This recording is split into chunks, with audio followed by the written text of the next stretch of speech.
নমস্কাৰ দৰ্শকসকল, আমি সকলোৱে মহাভাৰতৰ বিভিন্ন ঘটনা বাল্যকালৰ পৰা শুনি আহিছোঁ। তাৰ ভিতৰত ভীমৰ দ্বাৰা জৰাসন্ধ বধ এই কাহিনীটিও এটা অতি আকৰ্ষণীয় কাহিনী। ভীমে কি কাৰণত জৰাসন্ধক বধ কৰিবলগীয়া হৈছিল, জৰাসন্ধৰ জন্ম কেনেকৈ হৈছিল, জৰাসন্ধৰ নাম কেনেকৈ জৰাসন্ধ হ'ল আৰু ভীমে জৰাসন্ধক কিদৰে বধ কৰিলে, আজিৰ এই ভিডিঅ'টোত তাকেই ক'বলৈ ওলাইছোঁ। হস্তিনাপুৰৰ ৰজা পাণ্ডুৰ অকাল বিয়োগ হোৱাত ভীষ্মই পাত্ৰমন্ত্ৰীসকলৰ লগত আলোচনা বিলোচনা কৰি ধৃতৰাষ্ট্ৰক ৰজা পাতে, কিয়নো সেই সময়ত পাণ্ডুপুত্ৰসকল তেনেই কম বয়সৰ আছিল। ধৃতৰাষ্ট্ৰ অন্ধ আছিল বাবে তেওঁৰ পৰামৰ্শদাতা পাতে ধৰ্মাত্মা বিদুৰক। পাণ্ডৱসকল অতি গুণী মানী আৰু বীৰ আছিল। বিশেষকৈ ভীম আৰু অৰ্জুন দুয়ো আছিল মহাবীৰ। সেয়েহে কৌৰৱসকলৰ পাণ্ডৱসকলৰ ওপৰত ঈৰ্ষা ভাৱ জাগ্ৰত হ'ল। কৌৰৱসকলে পাণ্ডৱসকলক অনিষ্ট কৰিবলৈ বিভিন্ন প্ৰকাৰে যত্ন কৰিবলৈ ধৰিলে। ধৃতৰাষ্ট্ৰ ন্যায়পৰায়ণ ৰজা আছিল যদিও তেওঁ পুত্ৰ স্নেহত আবদ্ধ হৈ নিজ পুত্ৰসকলৰ বিৰুদ্ধে সিদ্ধান্ত গ্ৰহণ কৰিব পৰা নাছিল। বৰপুত্ৰ দুৰ্যোধন আছিল অভিমানী, অহংকাৰী, যাৰ সুযোগ পুৰামাত্ৰাই গ্ৰহণ কৰিছিল। ধৰ্মাত্মা বিদুৰে কৌৰৱসকলক সৎ পথত চলাই নিবৰ বাবে বহু যত্ন কৰিও বিফল হৈছিল। সেয়েহে পিতামহ ভীষ্মই হস্তিনাপুৰ ৰাজ্য দুভাগ কৰি এভাগ পাণ্ডৱসকলক সমজাই দিলে। পাণ্ডৱসকলক ইন্দ্ৰপ্ৰস্থত ৰাজধানী পাতিবলৈ ক'লে। পাণ্ডৱসকলে অতি কম দিনৰ ভিতৰতে ইন্দ্ৰপ্ৰস্থ অতি সুন্দৰকৈ সজাই পৰাই তুলিলে। যুধিষ্ঠিৰৰ মন্ত্ৰীসকলে তেওঁক ৰাজসূয় যজ্ঞ পাতি সম্ৰাট অথবা ৰাজ চক্ৰৱৰ্তী উপাধি ল'বলৈ দিহা পৰামৰ্শ আগবঢ়ালে। মন্ত্ৰীসকলৰ দিহা পৰামৰ্শ শুনি যুধিষ্ঠিৰৰ সম্ৰাট হ'বলৈ মন গ'ল। সম্ৰাট অথবা ৰাজ চক্ৰৱৰ্তী হ'বলৈ হ'লে ওচৰ চুবুৰীয়া বহুতো সৰু বৰ ৰজাই তেওঁৰ বশ্যতা স্বীকাৰ কৰিব লাগিব, নতুবা তেওঁৰ প্ৰতি সন্মান প্ৰদৰ্শন কৰিব লাগিব। যুধিষ্ঠিৰে মনৰ কথা কৃষ্ণক কোৱাত কৃষ্ণই ক'লে, মগধৰ ৰজা জৰাসন্ধ জীয়াই থকালৈকে তুমি কেতিয়াও সম্ৰাট হ'ব নোৱাৰিবা, কাৰণ জৰাসন্ধ অতি পৰাক্ৰমী।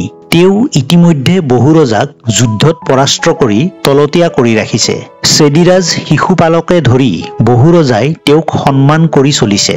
তুমি ৰাজ চক্ৰৱৰ্তী হ'ব বিচাৰিলে অংগৰাজ কৰ্ণ, হস্তিনাপুৰৰ দুৰ্যোধন আদিয়ে আপত্তি নকৰিবও পাৰে। মই নিজে জৰাসন্ধৰ ভয়ত মথুৰা এৰি দ্বাৰকাত থাকিবলগীয়া হৈছে। তুমি ৰাজ চক্ৰৱৰ্তী হ'ব বিচাৰিলে জৰাসন্ধই কেতিয়াও মানি নলয়। প্ৰথমে জৰাসন্ধক বধ কৰি তেওঁ বন্দী কৰি থোৱা ৰজাসকলক মুক্তি দিলে সেই ৰজাসকলেও তোমাৰ বশ্যতা স্বীকাৰ কৰিব। হংস, কংস আদি জৰাসন্ধৰ মিত্ৰ ৰজাবোৰক ইতিমধ্যে নিধন কৰা হৈছে। সেয়েহে জৰাসন্ধক যিকোনো উপায়েৰে বধ কৰিব লাগিব। তেওঁৰ অত্যাচাৰৰ সীমা চেৰাই গৈছে। অনেক সৰু বৰ ৰজাক তেওঁ বন্দী কৰি পতাশালত ৰাখিছে। তেওঁৰ উদ্দেশ্য শিৱ পূজা পাতি এই ৰজাসকলক বলি দিয়া। জৰাসন্ধই এনেধৰণৰ অনেক নকৰিবলগীয়া কাম কৰি আছে, গতিকে তেওঁক বধ কৰাটো অত্যন্ত জৰুৰী। জৰাসন্ধ বাৰু কেনেকৈ ইমান অত্যাচাৰী ৰজালৈ পৰিণত হ'ল? জৰাসন্ধৰ জন্ম কেনেকৈ হৈছিল? জৰাসন্ধৰ বাপেকৰ নাম আছিল বৃহদ্ৰথ। তেওঁ অতি মহাপৰাক্ৰমী ৰজা আছিল। সেই বৃহদ্ৰথে কাশী ৰজাৰ দুই যজা জীয়ৰীক বিয়া কৰাইছিল। বিয়াৰ সময়ত বৃহদ্ৰথে দুই পত্নীক সদায় সমানে মৰম চেনেহ কৰিব বুলি কথা দিছিল। পিছত বৃহদ্ৰথে বহুদিনলৈকে সন্তান সন্ততিৰ মুখ দেখা পোৱা নাছিল। সেয়েহে ৰজাৰ মনত বৰ দুখ। মনৰ দুখত শেষত তেওঁ মন্ত্ৰী পৰিষদৰ হাতত ৰাজ্য পৰিচালনা কৰাৰ দায়িত্ব অৰ্পণ কৰি দুয়োগৰাকী ৰাণীৰ সহিতে কঠোৰ ব্ৰত পালন কৰিবৰ বাবে বনলৈ যাত্ৰা কৰিলে। বনত তেওঁ কঠোৰ ব্ৰত পালন কৰি চলিবলৈ ধৰিলে। এনেদৰে বনবাসী হৈ থাকোঁতে এদিন তেওঁ কৌশিক মুনিক লগ ধৰি নিজৰ দুখৰ কথা বিৱৰি ক'লে। মুনি সেই সময়ত এজোপা আম গছৰ তলতে বহি আছিল। ৰজা নিসন্তান হোৱা বাবেহে তেওঁৰ যে মনত দুখ, সেই কথা মুনিয়ে বুজি পালে। ৰজাৰ দুখ কেনেকৈনো পাতল কৰিব পাৰি তাকে ভাবি মুনিয়ে ধ্যানমগ্ন হৈ চিন্তা কৰিবলৈ ধৰিলে। তেনেতে আম গছজোপাৰ পৰা এটা পকা ফল মুনিৰ কোলাতে আহি পৰিলহি। মুনিয়ে সেই আমটোকে ৰজাক দি ক'লে, ৰাজন, এই আমটো লোৱা, তুমি নিশ্চয় সুফল লাভ কৰিবা। ৰজাই আমটো সমানে দুভাগ কৰি দুয়োগৰাকী ৰাণীক খাবলৈ দিলে। অলপ দিনৰ পিছতে দুই ৰাণী গৰ্ভৱতী হ'ল। ৰজায়েও মনৰ আনন্দত দুই ৰাণীসহ ৰাজধানীলৈ উভতি আহিল। ৰজাৰ মনত অপাৰ আনন্দ। পিছে কি হ'ব? যথা সময়ত দুয়ো ৰাণীয়ে এটা মানৱ সন্তানৰ দীঘলে দীঘলে আধা অংশহে প্ৰসৱ কৰিলে। প্ৰতিটো অংশৰে এখন হাত, এখন ভৰি, এটা চকু আৰু এখন কাণ আছিল। মুখমণ্ডল, পেট, বুকু আদিৰ মাত্ৰ আধা অংশহে দেখা গ'ল। মুনিৰ আশীৰ্বাদত সুফল পাম বুলি ৰজা আৰু দুই ৰাণীৰ মনত আনন্দৰ পাৰ নোহোৱা হৈছিল। পিছে ভাগ্যৰ লিখন নহয় খণ্ডন। তেওঁলোকৰ দুখ বেজাৰ বৃদ্ধিহে পালে। দুখ বেজাৰত পাগলীৰ দৰে হল দুয়ো ৰাণী। লিগিৰি এজনীৰ হতুৱাই মাংসপিণ্ড দুটা পথৰ কাষত থকা জাবৰৰ দমত পেলাই দিলে। তেনেতে জৰা নামৰ এজনী ৰাক্ষসীৰ সেই মাংসপিণ্ড দুটাৰ ওপৰত চকু পৰিল। তাই নৰমাংস খাই খুব ভাল পায়। ৰাক্ষসীজনীয়ে দুয়োফাল মাংসপিণ্ড হাতত তুলি লওঁতেই দুয়োফাল মাংসপিণ্ড লগ লাগি এক সুন্দৰ মানৱ শিশুৰ সৃষ্টি হল। ৰাক্ষসীৰ দেৱ শিশুটিলৈ বৰ মৰম উপজিল। তাইৰ দেৱ শিশুটিক খাবলৈ মন নগল। তাই অলপ অনুসন্ধান কৰি গম পালে যে মাংসপিণ্ড দুটা ৰজাৰ ৰাণী দুগৰাকীয়ে প্ৰসৱ কৰিছিল। ৰাক্ষসীয়ে কেঁচুৱাটি নি ৰজাক দিলেগৈ। কেঁচুৱাটি পাই ৰজা আৰু ৰাণীহঁতৰ মাজত মহা আনন্দ মিলিল। ৰজাই কেঁচুৱাটি দুই ৰাণীৰ হাতত অৰ্পণ কৰিলে। জৰা ৰাক্ষসীৰ হাতত পৰি মাংসপিণ্ড দুভাগ লগ হৈ কেঁচুৱাটি হৈছিল বাবেই ৰজাই কেঁচুৱাটিৰ নাম থলে জৰাসন্ধ। সময়ত জৰাসন্ধই ডাঙৰ বীৰ হিচাপে খ্যাতি অৰ্জন কৰিলে। অসীম পৰাক্ৰমৰ অধিকাৰী হলেও জৰাসন্ধৰ দেহত এক জন্মগতভাৱে লাভ কৰা দুৰ্বলতা থাকি গল। যিহেতু দুটা সমান অংশ লগ লাগি তেওঁৰ দেহ গঠিত হৈছিল, সেয়েহে কোনো বীৰে যদি শক্তি প্ৰয়োগ কৰি দেহটো ফালি পেলাব বিচাৰে তেন্তে দেহটো সমানে দুফাল হৈ যাব। অৱশ্যে দুয়োটা অংশ যদি কেনেবাকৈ ওচৰতে থাকে তেন্তে পুনৰ লগ লাগি জৰাসন্ধই নতুন জীৱনো পাব পাৰে। কিন্তু কোন বীৰে এই কাম কৰিব পাৰিব? কাৰণ জৰাসন্ধৰ সৈতে যুদ্ধ কৰি তেওঁক পৰাস্ত কৰিব পৰা বীৰ সেই সময়ত ভাৰত ভূমিত নাছিল। তেওঁৰ এক বিশাল সৈন্যবাহিনী আছিল।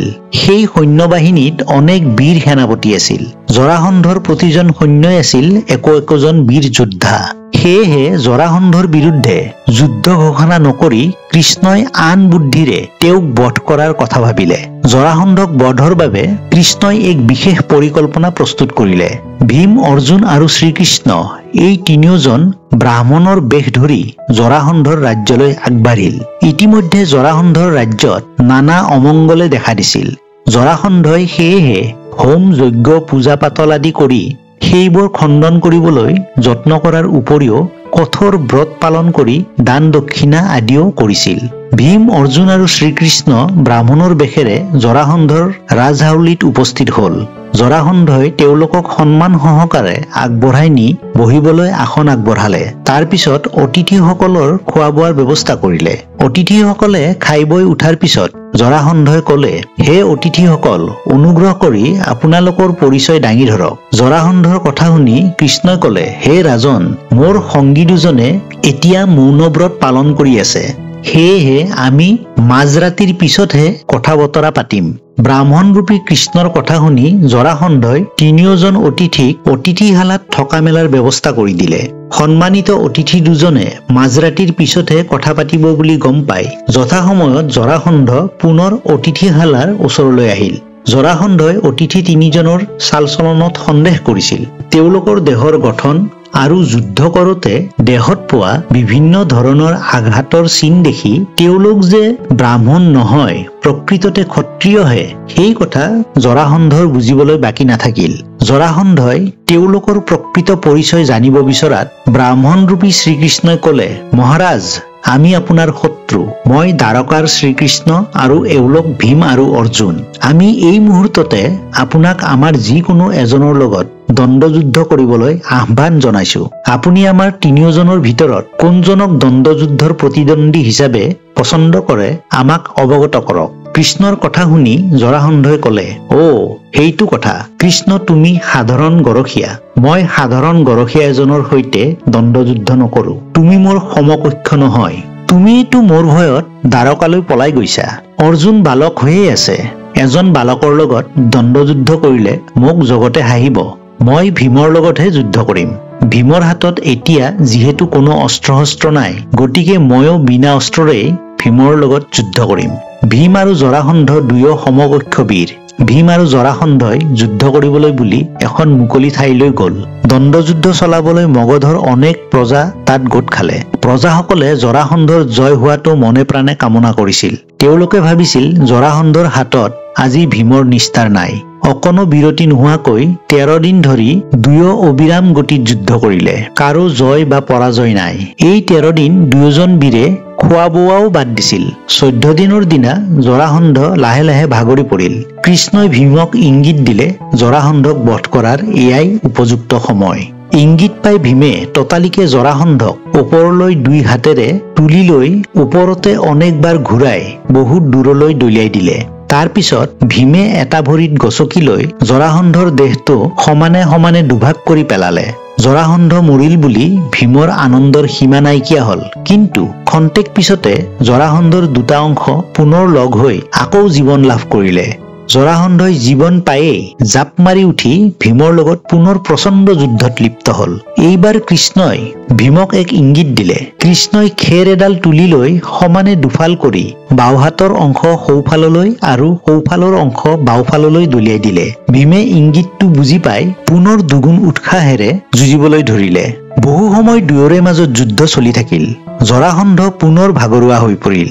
এইবাৰ ভীমে চেক বুজি আগৰ দৰেই জৰাসন্ধক দুভাগ কৰি সোঁফালৰ অংশটো বাওঁফাললৈ আৰু বাওঁফালৰ অংশটো সোঁফাললৈ বহু দূৰলৈ দলিয়াই দিলে। এইবাৰ জৰাসন্ধৰ দুয়োটা ফাল পুনৰ একলগ হ'ব নোৱাৰিলে। দুয়োটা ফাল কিছু সময় ধপধপাই থাকিল। এটা সময়ত দুয়োটা ফাল নিথৰ হৈ পৰিল। এনেদৰেই ভীমৰ হাতত জৰাসন্ধ নিধন হল। আচলতে জৰাসন্ধৰ দেহটো দুজনী মাতৃৰ গৰ্ভত উৎপত্তি হোৱা দুটা পৃথক অংশ সংলগ্ন হৈ গঠন হৈছিল যদিও দুয়োফালৰ মাজত প্ৰবল আকৰ্ষণ আছিল। সেয়েহে ফালি পেলোৱাৰ পিছতো দুয়োটা ফাল পুনৰ লগ হৈছিল। কিন্তু কৃষ্ণই জানিছিল জৰাসন্ধৰ দুয়োটা ফাল পৃথক পৃথক কৰাৰ পিছত বিপৰীত দিশলৈ দলিয়াই দিলে পুনৰ লগ হ'ব নোৱাৰিব, যাৰ ফলস্বৰূপে জৰাসন্ধৰ মৃত্যু সম্ভৱ হল। জৰাসন্ধৰ মৃত্যুত প্ৰজাসকলৰ মাজত হাহাকাৰ অৱস্থাৰ সৃষ্টি হল। প্ৰজাসকলে ভাবিলে ভীমে এতিয়া কাক কি কৰে ঠিকনা নাই। যুদ্ধ চাবলৈ যুদ্ধক্ষেত্ৰত গোট খোৱা প্ৰজাবোৰ যেনি তেনি ফৰিং চিটিকা দিলে। উপায়হীন হৈ জৰাসন্ধৰ পুতেক সহদেৱ কৃষ্ণৰ কাষ চাপি বশ্যতা স্বীকাৰ কৰিলে। কৃষ্ণই সহদেৱক ৰজা পাতিলে। সহদেৱ ৰজা হোৱাত প্ৰজাসকলৰ মনৰ পৰা ভয় ভাৱ আঁতৰিলে। প্ৰজাসকলে সহদেৱৰ জয়ধ্বনি দিলে। কৃষ্ণ, ভীম আৰু অৰ্জুনে সহদেৱক লগত লৈ বন্দীশাললৈ গৈ জৰাসন্ধই বন্দী কৰি থোৱা ৮৬ জন ৰজাক মুক্তি দিলে। আচলতে জৰাসন্ধই ১০০ জন ৰজাক বন্দী কৰি মহাদেৱৰ সন্তুষ্টিৰ বাবে বলি দিয়াৰ কথা আছিল। জৰাসন্ধই নাজানিছিল মহাদেৱ বা শিৱই বলি পূজা নিবিচাৰে। ৰজাসকলে বন্দীশালৰ পৰা ওলাই কৃষ্ণক সেৱা জনালে। ৰজাসকলৰ মনৰ পৰা মৃত্যু ভয় আঁতৰ হোৱাত তেওঁলোকে আনন্দ লাভ কৰিলে। কৃষ্ণৰ নিৰ্দেশত সহদেৱে ৰজাসকলক গা পা ধুবলৈ সুবিধা কৰি দিলে। গা পা ধোৱাৰ পিছত তেওঁলোকক নতুন বস্ত্ৰ পিন্ধিবলৈ দিয়া হল। তাৰ পিছত সহদেৱে ৰজাসকলক খুৱাই বুৱাই ৰথত তুলি নিজ নিজ ৰাজ্যলৈ পঠিয়াই দিয়াৰ ব্যৱস্থা গ্ৰহণ কৰিলে। জৰাসন্ধক বধ কৰাৰ পিছত কৃষ্ণৰ উপদেশ মতে যুধিষ্ঠিৰে ৰাজসূয় যজ্ঞ আয়োজন কৰিলে আৰু কালক্ৰমত যুধিষ্ঠিৰ ইন্দ্ৰপ্ৰস্থ নগৰৰ ৰাজ চক্ৰৱৰ্তী হৈ পৰিল। গতিকে দৰ্শকসকল, আজিৰ এই কাহিনীটো আপোনালোকৰ কেনেকুৱা লাগিল অনুগ্ৰহ কৰি এই ভিডিঅ'টোৰ কমেণ্ট বক্সত আপোনালোকৰ বহুমূলীয়া কমেণ্টবিলাক দিবলৈ নাপাহৰিব। আৰু যদিহে আপোনালোকে এতিয়ালৈকে মোৰ এই চেনেলটো ছাবস্ক্ৰাইব কৰা নাই, অনুগ্ৰহ কৰি ছাবস্ক্ৰাইব কৰি ল'ব আৰু ওচৰত যিটো বেল আইকন আছে বেল আইকনটো প্ৰেছ কৰি ৰাখি দিব। তেতিয়াহ'লে এনেকুৱা ধৰণৰ আগলৈ আহিবলগীয়া ভিডিঅ'সমূহৰ আপডেট আপোনালোকে পাই থাকিব। গতিকে দৰ্শকসকল, আজিলৈ এইখিনিতে শেষ কৰিছো। ধন্যবাদ।